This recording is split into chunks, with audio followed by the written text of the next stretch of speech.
सूक्ष्म रूप में उपस्थित परम पूज्य गुरुदेव, परम वंदनीय माता जी की गोद में बैठे सभी देवतुल्य भाइयों को मेरा प्रणाम। आप सबके जीवन में गुरुदेव का आशीर्वाद हमेशा ऐसे ही बना रहे, हमेशा ही आगे बढ़ते रहे, सकारात्मक सोच के साथ जीवन को विकसित करें, बेहतर बनाए, यही मंगल कामना इस नए वर्ष में युवा प्रकोष्ठ की तरफ से है। मित्रों, अभी आप सुन रहे थे कि किस प्रकार से गायत्री मंत्र हम लोगों के जीवन में बदलाव लाता है। व्यक्ति दिखता सामान्य है लेकिन वो असामान्य हो जाता है। दो तरह की बात होती है, एक होती है पर्सनालिटी डेवलपमेंट और एक होता है पर्सनालिटी रिफाइनमेंट। रिफाइनमेंट और डेवलपमेंट दोनों आप अंतर कर पा रहे होंगे। रिफाइनमेंट का मीनिंग क्या होता है? हम लोगों का जो व्यक्तित्व है उसमें जो अशुद्धि आ गई है उस अशुद्धि को क्या कर लेना, रिफाइन कर देना, छान देना। व्यक्तित्व को कंप्लीट डेवलप, विकास करने की बात आती है तो वो थोड़ा सा चैलेंजिंग होता है, उसमें थोड़ी सी मेहनत आती है। मेहनत सभी को आई है। आप लोग, हम लोग, सभी लोग किसके जन्म दिवस को युवा दिवस के रूप में मनाते हैं? स्वामी विवेकानंद जी के जन्म दिवस को मनाते हैं। घोर नास्तिक व्यक्ति थे, अपने गुरु के पास चले गए, जाकर गुरु के सामने बैठे हुए हैं और मन में यह बात आ रही थी कि गुरु जो है वो सही वाले गुरु हैं या फिर आज के समय के जो गुरु हैं वैसे गुरु हैं। वो वैसे मन में बात चल रहा था। कोई कहता था भूत है तो कहते थे दिखाओ, पकड़ा करके हमको दिखाओ भूत। प्रमाण नहीं मिलेगा तब तक हम ये चीज़ नहीं मानेंगे। वैसे नास्तिक थे। घर में क्या हाल थी तो पिताजी बड़े वकील हुआ करते थे। स्वामी विवेकानंद ने अपने गुरु से कहा कि गुरुदेव देखिए, हम तो चाहते हैं आपका कार्य करें। माने गुरुदेव के पास जा कर के वो कह रहे हैं हम तो चाहते हैं आपका कार्य करें। कई बार हमारे आपके जीवन में जब कष्ट आता है तो हम लोग भी गुरुदेव माता जी के पास जा कर के कहते हम तो चाहते हैं आपका काम करें, लेकिन ये काम करा दीजिएगा तब करेंगे। विवेकानंद ने भी यही कहा कि हम तो चाहते हैं कि आप ही का काम करें, समाज सेवा करें, लेकिन देखिए परिवार में क्या हाल है, हमको एक नौकरी दिलवा दीजिए, बाद बाकी तो हम फ्री हो जाएंगे, आपका काम करेंगे। ठाकुर समझ के किसके दिमाग में चल के आ रहा है, मुस्कुराए। वो कहे कि अच्छा देखो, तुम्हारे लिए नौकरी तो हम माँ से मांग नहीं सकते हैं, ये भीख, छोटी सी भीख हम साक्षात माँ काली से नहीं मांग सकते हैं। रामकृष्ण परमहंस ने कहा कि देखो, हम जाकर के तुमसे, तुम्हारे लिए माँ से नौकरी मांगे, उससे अच्छा है तुम खुद ही जाकर के मांग लो। विवेकानंद के हमको देंगी माँ नौकरी? तो बोले हाँ दे देंगी, जाओ जा करके मांगो। जो काली माता की मूर्ति है उसको पाषाणमयी काली के नाम से वो विख्यात है। स्वामी विवेकानंद काली माता की मूर्ति के पास गए और जैसे ही गेट के अंदर प्रवेश किया देखा कि मूर्ति तो है ही नहीं वहाँ पे। मूर्ति के जगह पर साक्षात माँ काली बैठी हुई हैं। अब हाथ जोड़ा, आंखों से आंसू चलने लगे और केवल 3 प्रार्थना करी उन्होंने, माँ मुझे ज्ञान दो, माँ मुझे भक्ति दो, माँ मुझे वैराग्य दो। ये 3 चीज़ मांग करके बाहर चले आए। बाहर बैठे थे रामकृष्ण परमहंस, पूछे बेटा नौकरी मांगा? विवेकानंद कह रहे हम तो गुरुदेव भुला गए, अंदर गए तो ज्ञान भक्ति वैराग्य मांग करके चले आए। गुरुदेव ने कहा उससे तुम्हारे परिवार का दाल रोटी चल जाएगा, जाओ जा करके नौकरी मांगो। विवेकानंद जी दूसरी बार गए, दूसरी बार भी जा करके यही 3 चीज बोल करके चले। सृष्टि की माँ बैठी हुई है, उनसे नौकरी कैसे मांगते? दूसरी बार भी ज्ञान भक्ति वैराग्य मांग करके चले आए। गुरुदेव ने बाहर दुत्कार रखा, जाओ जा करके इस बार नौकरी मांग करके आना। तीसरी बार गए, तीसरी बार भी वही मांग करके चले आए। जब आए बाहर गुरुदेव के चरणों में माथा रख दिया, कहा कि गुरुदेव हम नौकरी नहीं मांग पा रहे हैं। पत्नी ने कहा कि देख बेटा, तू नौकर बनने के लिए पैदा ही नहीं हुआ है। गुरुदेव का उनका शब्द था रामकृष्ण परमहंस का कि देख बेटा, तू नौकर बनने के लिए पैदा ही नहीं हुआ है। संसार में कोई पैदा नहीं हुआ है जो तुझ जैसी प्रतिभा को नौकर रख सके और नौकरी दे सके। जा, तेरे परिवार में दाल रोटी का कभी किल्लत नहीं आएगा, तेरा परिवार जो है वो खुशहाल बन करके रहेगा और तू हमारा काम करेगा, समाज का, माँ काली का काम कर। यह संकल्प लेता है कि हम समाज में कार्य करेंगे, समाज का काम करेंगे। अब सोचिए वो जिगरा क्या होगा अपने, उनकी गुरु जब उनके शरीर छोड़ देते हैं, कुछ गिना चुना पैसा ये लोग चंदा से, लोगों से मांग करके इकट्ठा किए रहते हैं ताकि क्या बनाया जाए, रामकृष्ण मिशन, एक मंदिर बनाया जाए कोलकाता में। ये बनाने का, मिशन बनाने का उन लोगों का सपना था। कोलकाता में प्लेग भयंकर रूप से फैला। प्लेग समझते हैं ना, चूहा से जो फैलता है। प्लेग भयंकर रूप से फैला, हजारों लोगों की मौत होने लगी, सड़कों पर जगह जगह लाशें ही लाशें थीं। विवेकानंद जी ने अपने सारे मित्रों को बुलाया, बुला करके कहते हैं कि देखो, मठ वठ बाद में बनेगा, पहले यह सारा का सारा पैसा जो है वो प्लेग से मर रहे हैं रोगियों में लगा दो, उनको बचाने में लगा दो। वो यदि अपने व्यक्तित्व को बना लिया, यदि अपने आचरण को आपने ठीक कर लिया तो आपके जीवन में फिर कहीं कोई समस्या नहीं है। दिक्कत कहाँ पर आती है? हम लोगों की पर्सनालिटी में आती है, दिक्कत हम लोगों के व्यक्तित्व में आती है। हम लोग ढोंग रचते हैं, आडंबर रचते हैं, लेकिन भीतर से अपने आप को बदलने का कभी प्रयास नहीं करते हैं, कभी प्रयत्न नहीं करते हैं। यदि भीतर वाले को आप मजबूत कर लिए, अंदर वाले कॉन्फिडेंस पावर को आपने अगर विकसित कर लिया, तो आपके संपर्क में आने वाला हर व्यक्ति जो होगा वो खुशहाल। मुझे एक बहुत बड़े सेठ गुरुदेव के पास गए, जा करके अपना पूरा का पूरा एक बक्सा में पैसा लिया हुआ था, लाखों रुपए, वो गुरुदेव के पास रख दिया। उन्होंने कहा कि गुरुजी हम यह चाहते हैं कि कि आप इन पैसों से माँ गायत्री का एक ऐसा मंदिर बनाओ जिस मंदिर को किसी ने कभी नहीं देखा हो, अभूतपूर्व सोने चांदी का पूरा बढ़िया सा एक मंदिर बनाइए। गुरुदेव ने पूछा अच्छा वह मंदिर बना करके हम क्या करेंगे? पूछा कि वो लोग देखने के लिए बाहर से उस मंदिर को आएंगे। गुरुदेव ने कहा अच्छा बेटा एक बात बताओ, अंदर में भगवान की मूर्ति सोने की हो और बाहर सड़कों पर बैठा भिखारी यदि भीख मांगे तो भगवान को यह बात पसंद आएगी क्या? उसने कहा कि नहीं गुरुदेव, ये बात तो भगवान को पसंद बिल्कुल नहीं आएगी। फिर गुरुदेव से उन्होंने कहा फिर क्या करना चाहिए? गुरुदेव ने कहा कि ये पैसे तुम ले जाओ, इससे कॉलेज, अनाथालय, हॉस्पिटल, इन सारी चीज़ों को बनवा देना। जब हमें अगर मंदिर बनवाना होगा तो भगवान से हमारा डायरेक्ट कनेक्शन है, हम उन्हीं से पैसे ले लेंगे।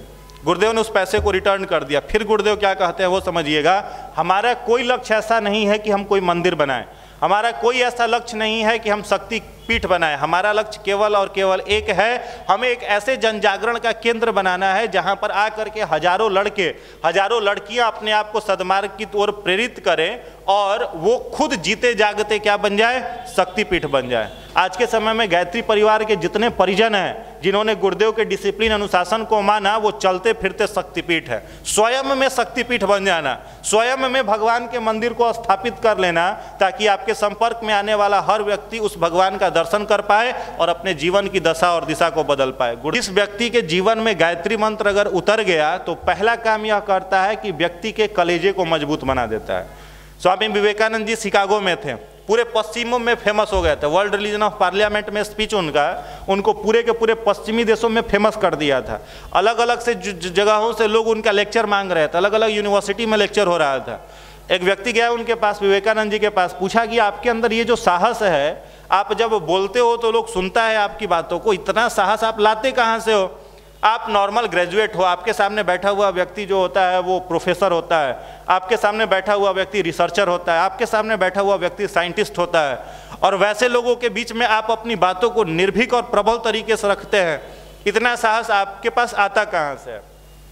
विवेकानंद जी उस व्यक्ति से कहा कि देखिए साहब, हम प्रत्येक दिन 2 घंटे ध्यान करते हैं, 2 घंटे हम मेडिटेशन करते हैं। उसने कहा कि मेडिटेशन करते हैं वो तो बहुत लोग करता है, आप किस भगवान का मेडिटेशन करते हैं जो आपको इतना साहस देते हैं? विवेकानंद जी से पूछा, आप ध्यान में किस भगवान का ध्यान करते हो कि आपको इतना साहस मिलता है? विवेकानंद मुस्कुराए, कहा कि हम किसी भगवान का ध्यान नहीं करते हैं, हम शेर के कलेजे का ध्यान करते हैं। विवेकानंद की जीवनी पढ़िए, उसमें उन्होंने लिखा है कि हम प्रत्येक दिन किसका ध्यान करते हैं? शेर के कलेजे का ध्यान करते हैं, हम किसी देवी देवता का ध्यान नहीं करते हैं। पूछा कि शेर के कलेजे का ध्यान करते उससे आपको क्या मिलता है? विवेकानंद ने कहा कि उससे हमें आत्मबल मिलता है। और भारत और विश्व का अगर प्रत्येक युवा आत्मबल का धनी हो जाए, सेल्फ कॉन्फिडेंस का धनी हो जाए, तो किसी राष्ट्र के सामने फिर कोई समस्या नहीं है। 1847 के पहले के युवाओं का इतिहास पढ़ो ना मेरे दोस्त, मजा आ जाएगा।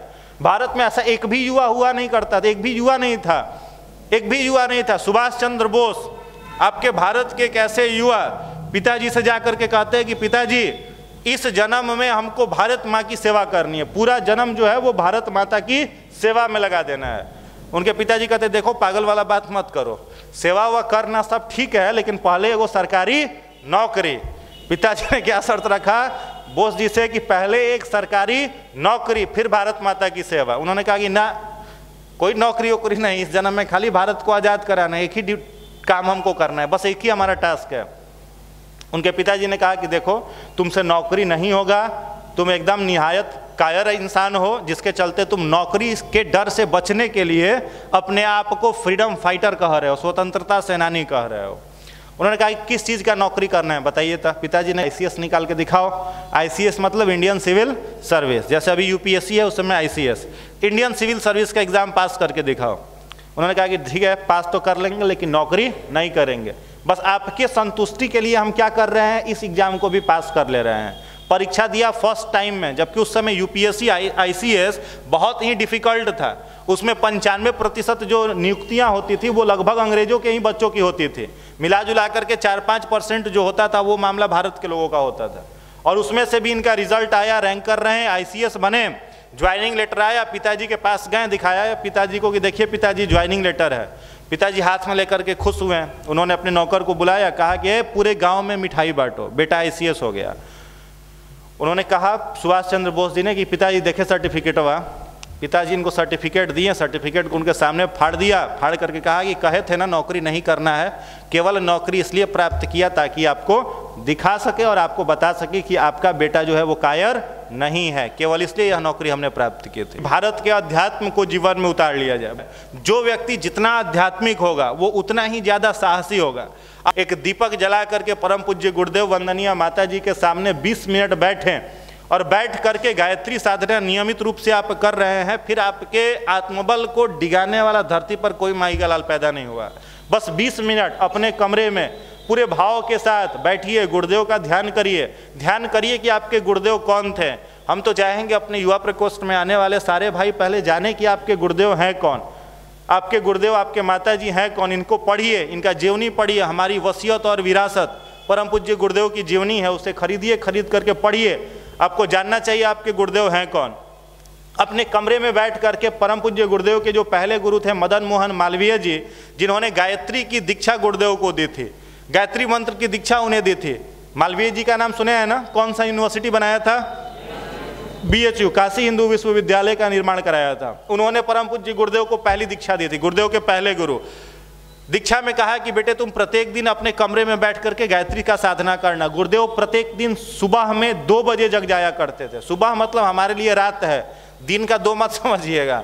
सुबह का 2 बजे ब्रह्म मुहूर्त में 2 बजे जगते थे और 6 घंटे उनकी साधना चलती थी। 2 बजे अपने कमरे में बैठ करके जब वो गायत्री साधना कर रहे थे, वसंत पंचमी का दिन था, जो दीपक जल रहा था उस दीपक की लौ अचानक से तेज हुई और उस दीपक की लौ से परम पूज्य गुरुदेव के पहले गुरु स्वामी सर्वेश्वरानंद जी निकले। गुरुदेव अचानक से थोड़े से डर गए। 12 साल का बच्चा, अंदर में भय आ गया कि अचानक से क्या हो रहा है, दिया में से कौन निकल गया है ना। मन में आया कोई भूत प्रेत तो नहीं है, ये भी मन में शंका आया। जैसे ही गुरुदेव थोड़ा डरे, उनके गुरु स्वामी सर्वेश्वरानंद जी ने उनसे कहा कि बेटे डरो मत, हम तुम्हारे कई जन्मों के गुरु हैं। गुरुदेव थोड़े स्थिर हुए। उन्होंने पूछा हम कैसे यकीन कर लें कि आप हमारे गुरु हैं? सर्वेश्वरानंद जी जो थे वो कई 100 वर्ष पहले अपना शरीर छोड़ चुके थे और हिमालय में सूक्ष्म रूप में निवास करते थे, मतलब उनका कोई शरीर नहीं था। अचानक से वो आए, उन्होंने कहा कि बेटे हम तुम्हारे कई जन्मों के गुरु हैं, तुमको याद नहीं है लेकिन हम तुम्हें याद दिलाएंगे। गुरुदेव ने कहा पहले प्रूफ दीजिए, पहले यकीन दिलाइए आप हमारे गुरु हैं, तब मानेंगे आपको। गुरुदेव ने उनको, जैसे सिनेमा चलता है तो सिनेमा से पहले कि ये हमारा यदि 4था जन्म है तो पिछले 3 जन्म पहले हम क्या थे वो दिखाइए। उनके सामने उनके गुरु ने एक मूवी की तरीके से सीन दिखाया और उनको स्पष्ट कराया कि तुम्हारा पिछला 3 जन्म कौन था। परम पूज्य गुरुदेव का जो पहला जन्म था वो संत कबीर का जन्म था। कबीर का नाम सभी लोग जानते हैं। संत कबीर के रूप में गुरुदेव सबसे पहले इस धरती पर आए। परम पूज्य गुरुदेव का जो दूसरा जन्म था वो था समर्थ गुरु रामदास का। नाम सुना है? समर्थ गुरु रामदास किसके गुरु थे? शिवाजी के। शिवाजी के गुरु समर्थ गुरु रामदास, जिन्होंने उन्हें भवानी की तलवार दी थी गिफ्ट में। कहा था जो इस तलवार से युद्ध लड़ोगे वो कभी हार नहीं सकते हो। समर्थ गुरु रामदास के रूप में दूसरा जन्म परम पूज्य गुरुदेव का। परम पूज्य गुरुदेव का तीसरा जो जन्म था वो विवेकानंद जी का जो गुरु थे ठाकुर रामकृष्ण परमहंस के रूप में हुआ। और गुरुदेव का चौथा जन्म जो हुआ वो वेद मूर्ति तपोनिष्ठ पंडित श्री राम शर्मा आचार्य के रूप में हुआ। उनको दिखाया गया कि तुम कौन थे।